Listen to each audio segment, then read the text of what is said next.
6.93 inch વરસાદથી સુરતમાં જળપ્રલય જેવી સ્થિતિ। સુરતના અનેક વિસ્તારો ડૂબી જવાને કારણે જનજીવન ઠપ થયું। સુરતના મૈદરપુરા વિસ્તારમાં કમર સુધીના પાણી ભરાઈ ગયા। મૈદરપુરા વિસ્તારમાં અનેક વાહનો પાણીમાં ડૂબ્યા। સુરતની આ સ્થિતિ જોઈ શકાય છે। જળપ્રલયની સ્થિતિ સુરતમાં જોવા મળી રહી છે। 6.93 ઇંચ જેટલો વરસાદ થઈ ચૂક્યો છે, જેના કારણે અનેક વિસ્તારો અહીં ડૂબી ગયા હોય તે પ્રકારની પરિસ્થિતિ છે। જનજીવન ઠપ થઈ ચૂક્યું છે। સુરતના મૈદરપુરા વિસ્તારમાં કમર સુધીના પાણી ભરાયા। વધુ જાણકારી મેળવી અમારા સંવાદદાતા ધનરાજ ફોન લાઈનથી જોડાયા છે। ધનરાજ, ભારે વરસાદને કારણે સુરતમાં અનેક વિસ્તારોની અંદર પાણી ભરાયેલા જોવા મળી રહ્યા છે। ક્યાં ક્યાં સ્થિતિ વધારે ખરાબ દેખાઈ રહી છે?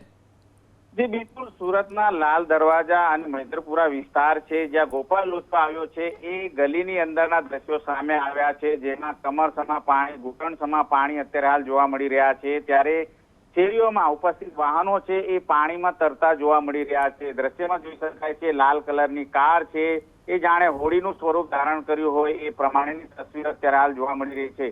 સુરત શહેર આખામાં વરસાદ વરસી રહ્યો છે, ત્યારે ભારે વરસાદના કારણે અલગ અલગ વિસ્તારોમાં જળ પ્રલયની સ્થિતિ અત્યારે હાલ જોવા મળી રહી છે। ત્યારે તંત્ર દ્વારા અત્યારે હાલ એલર્ટ ઘોષિત કરવામાં આવ્યું છે, જે પ્રમાણે અત્યારે જે ભરતીનો સમય છે અને ભરતીના સમયગાળા દરમિયાન જે રીતે દરિયો છે પાણી નથી લેતું, ત્યારે ખાડીઓ અને ગટર મારફત જે પાણી સહેલાઈથી પસાર થવું જોઈએ એ અત્યારે હાલ બ્લોકની સ્થિતિમાં જોવા મળી રહ્યું છે, જેના કારણે સુરત શહેરના તમામ જે વિસ્તારો છે એમાં અત્યારે હાલ રોડ રસ્તા બેટમાં ફેરવાઈ ચૂક્યા છે।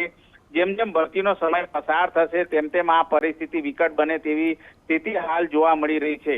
કારણ કે સુરત શહેર આખામાં અત્યારે હાલ વરસાદ વરસી રહ્યો છે અને ઠેક ઠેકાણે આ વરસાદી પાણીનો ભરાવો થયો છે, ત્યારે વાહન ચાલકો પણ મહા મુશ્કેલીથી પસાર થતા હોય એ પ્રમાણેની તસવીરો છે અત્યારે સામે આવતી જોવા મળી રહી છે। ખાસ કરીને લાલ દરવાજા મૈદરપુરા વિસ્તાર છે, ત્યાં પણ અત્યારે હાલ ઘૂંટણસમા કમરસમા પાણી છે જોવા મળી રહ્યા છે। એની સાથોસાથ સરથાણા વિસ્તારની જો વાત કરીએ તો સરથાણા વિસ્તારમાં પણ અત્યારે હાલ કમરસમા પાણી છે જોવા મળી રહ્યા છે।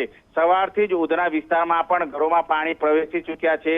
વેસુ વીઆઈપી કે સિટી લાઇટ વિસ્તાર હોય ત્યાં પણ આ જ પ્રકારની સ્થિતિ જોવા મળી રહી છે। ત્યારે સુરત શહેરમાં જે પ્રમાણે ભૂતકાળમાં જે પૂરની સ્થિતિ આવી હતી, ધીમે ધીમે એ પૂરની સ્થિતિનું નિર્માણ થઈ રહ્યું છે, કારણ કે અત્યારે સુરત શહેરમાંથી જી આભાર તમામ જાણકારી આપવા માટે। તો જોઈ શકાય છે મૈદરપુરાની આ સ્થિતિ કે જ્યાં કમર સુધીના પાણી ભરાઈ ચૂક્યા છે અને લોકો આ પાણીમાંથી પસાર થવા મજબૂર છે।